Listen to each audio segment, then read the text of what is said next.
नमस्कार बंधुरा रुमकिज रोजनामचा चैनेले सकलके स्वागत जानिए आमी रुमकी चले एसेछि आबारो एकटा नतून रेसिपि निये। आज आमी तोमादेर साथे शेयर करते चलेछि गाटी कचुर एकटा एकदम भिन्न स्वादेर रेसिपि।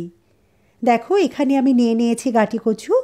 एबार प्रथमेई आमी गाटी कचुर खोसा छाड़िये नेब। आमी एकटु छुरिर साहाज्ये दुटो साइड एकटु केटे निচ্ছি। एरपर पिलारेर साहाज्ये खोसा छाड़िये नेब।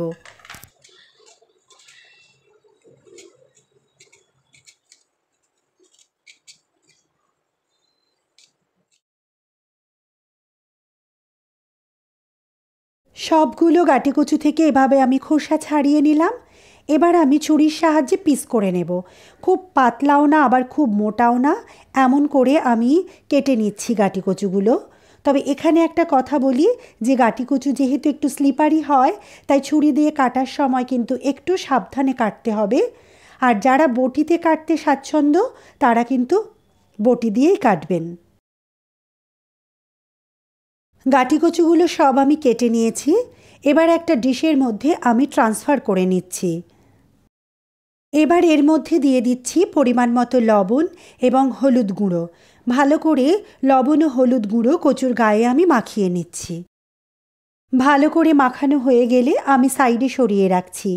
एर मধ্যে একটা প্যান आमी गरम करे নিয়েছি। ताते दिए दिচ্ছি परिमाण मतो সরষের তেল। तेल गरम होले এই কচুগুলো আমি এর মধ্যে ভেজে নিচ্ছি।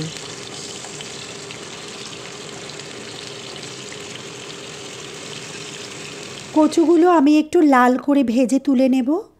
এই কচু ভাজতে কিন্তু খুব বেশি তেলের প্রয়োজন হবে না। দেখবেন ভাজা হয়ে যাওয়ার পরেও কড়াতে বেশ খানিকটা তেল থেকে যাবে। কচুগুলো সব ভাজা হয়ে গেছে। এবার আমি তেল থেকে কচুগুলো তুলে নিচ্ছি। এভাবে তুলে নিলে তেলটা কিন্তু কচুর সাথে চলে আসবে না, ভালোভাবে ছেঁকে তুলে নেওয়া যাবে। দেখুন কচু ভাজার পর কড়াতে তেল থেকে গেছে। আমি এর মধ্যে আর সামান্য একটু তেল অ্যাড করে নিলাম। তেল গরম হলে এর মধ্যে আমি অ্যাড করছি পেঁয়াজ পেস্ট। এখানে একটা বড় মাপের পেঁয়াজ আমি পেস্ট করে রেখেছিলাম। ভালো করে পেঁয়াজটা তেলে সাঁতলে নিচ্ছি।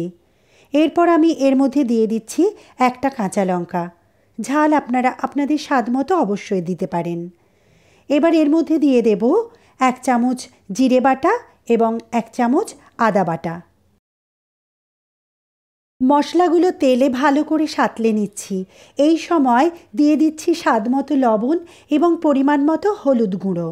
আবারও ভালো করে তেলে মশলাটা আমি কষিয়ে নিচ্ছি এবং এই সময় সামান্য একটু জল দিয়ে দিচ্ছি যাতে মশলাটা পুড়ে না যায়।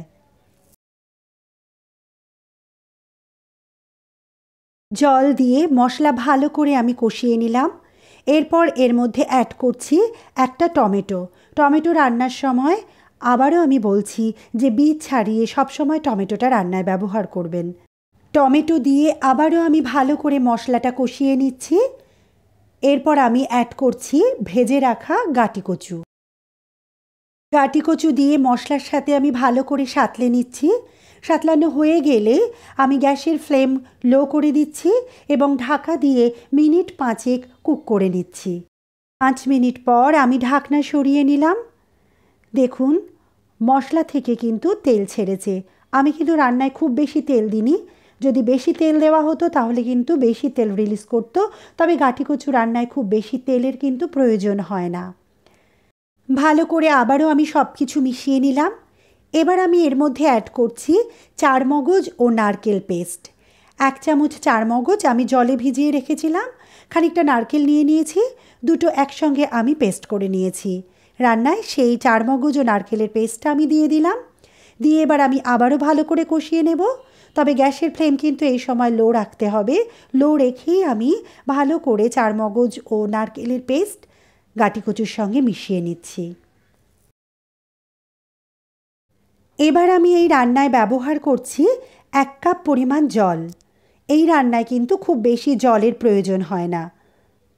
জল দিয়ে খুন্তির সাহায্যে আমি সব কিছু একটু মিশিয়ে নিচ্ছি। এরপর ঢাকা দিয়ে দেব এবং মিডিয়াম ফ্লেমে 4 থেকে 5 মিনিট কুক করে নেব। এবার ঢাকনা সরিয়ে নিলাম।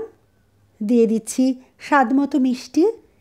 যে কোনো রান্নায় যদি আমরা নারকেল ব্যবহার করি তাহলে একটু মিষ্টি ব্যবহার করলে নারকেলের টেস্টটা আরও ভালো পাওয়া যায়। খুন্তির সাহায্যে আবারও আমি সব কিছু মিশিয়ে নিলাম। দেখুন জল কিন্তু প্রায় নেই বললেই চলে। কচুগুলোও কিন্তু সিদ্ধ হয়ে গেছে, এই যে দেখুন।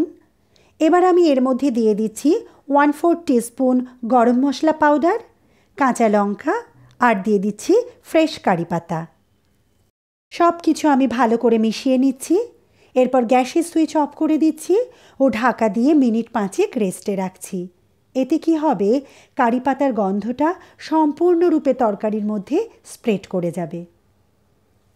এবার নিয়ে নিচ্ছি একটা সার্ভিং ডিশ। এই ডিশের মধ্যে এবার আমি ট্রান্সফার করে নিচ্ছি। অনেকেই কিন্তু গাঁটি কচু খেতে পছন্দ করে না। এভাবে রান্না করে দিলে তারা কিন্তু বুঝতেই পারবে না যে তারা গাঁটি কচুর কোনো একটা রেসিপি ট্রাই করছে। তাহলে বন্ধুরা, আমার আজকের রেসিপি কেমন লাগলো? রেসিপিটা যদি ভালো লেগে থাকে তাহলে চ্যানেলটি সাবস্ক্রাইব করে লাইক, কমেন্ট ও শেয়ার করে অবশ্যই পাশে থাকার অনুরোধ রইল। আর পাশে থাকা বেল আইকনটি অবশ্যই প্রেস করে দিও, তাহলে আমি যখনই এরকম কোনো নতুন রেসিপি শেয়ার করব সবার প্রথম নোটিফিকেশন তোমার কাছে পৌঁছে যাবে। তাহলে আজকের মতো টাটা।